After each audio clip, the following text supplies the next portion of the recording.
ناظرین، اس رمضان کے تیسرے روزے میری والدہ کا انتقال ہو گیا۔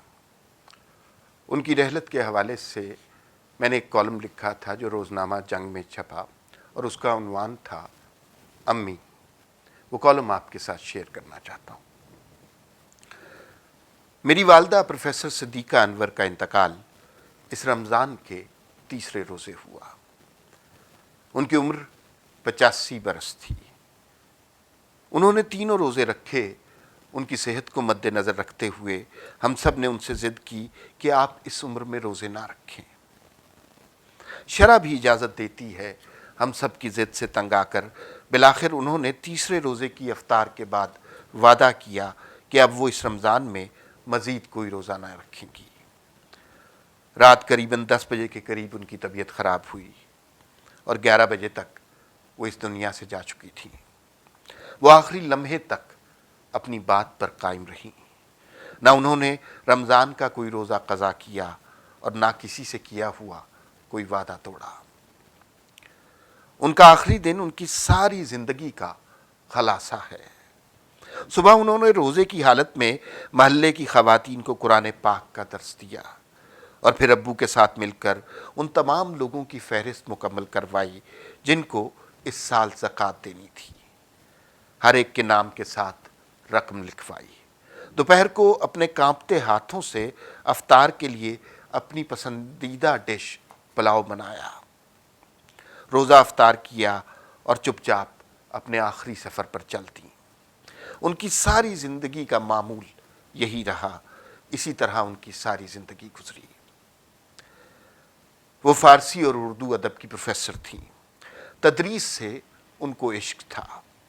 ریٹائر ہوئیں تو کینسر کے موذی مرض نے آن لیا۔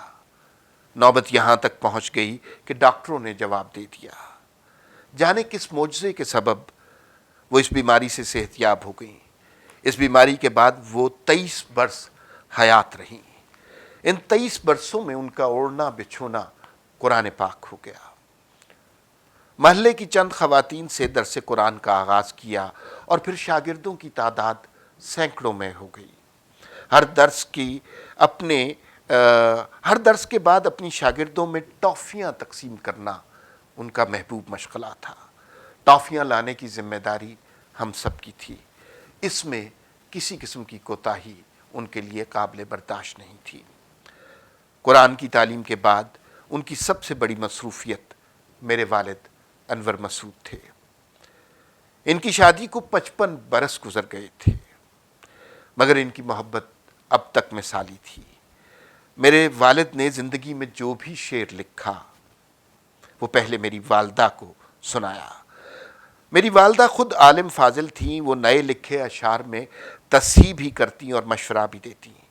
یہ دونوں ایک دوسرے کی زندگی میں کچھ اس طرح مشغول تھے کہ یہ بھی ہوا کہ ابو نے اسلام آباد سے لاہور جانا ہے تو ان کے گھر سے نکلتے ہی ہر 15 منٹ کے بعد دونوں ایک دوسرے کو فون کر کے اپنی اپنی خیریت کی اطلاع دیتے۔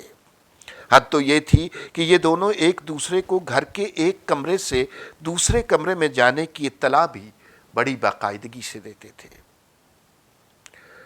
میرے والد بڑے کامل یقین سے یہ بات کہتے ہیں کہ ان کی تمام تر کامیابیوں کا سہرا میری والدہ کی دعاؤں کو جاتا ہے۔ میرے والد پر اس 55 برس کی رفاقت کے ختم ہونے کا بہت گہرا اثر ہے۔ وہ اس غم کا اظہار تو نہیں کر رہے، لیکن اب جب وہ سجدے میں جاتے ہیں تو ان پر گریہ دیر تک طاری رہتا ہے۔ مغفرت کی دعا کے لیے اٹھے ہاتھ بہت جلد آنسوؤں سے بھر جاتے ہیں۔ میری والدہ کا محبوب جملہ شکر ہے تھا۔ وہ ہر حال میں شکر ادا کرنے کی وجہ تلاش کر لیتی۔ حالات چاہے کتنے بھی خراب کیوں نہ ہوں، مشکلات چاہے مالی ہوں یا جسمانی، فکر کسی بچے کی ہو یا پھر کسی رشتہ دار کی پریشانی ہو، وہ شکوہ نہیں کرتی تھی، شکر ادا کرتی تھی۔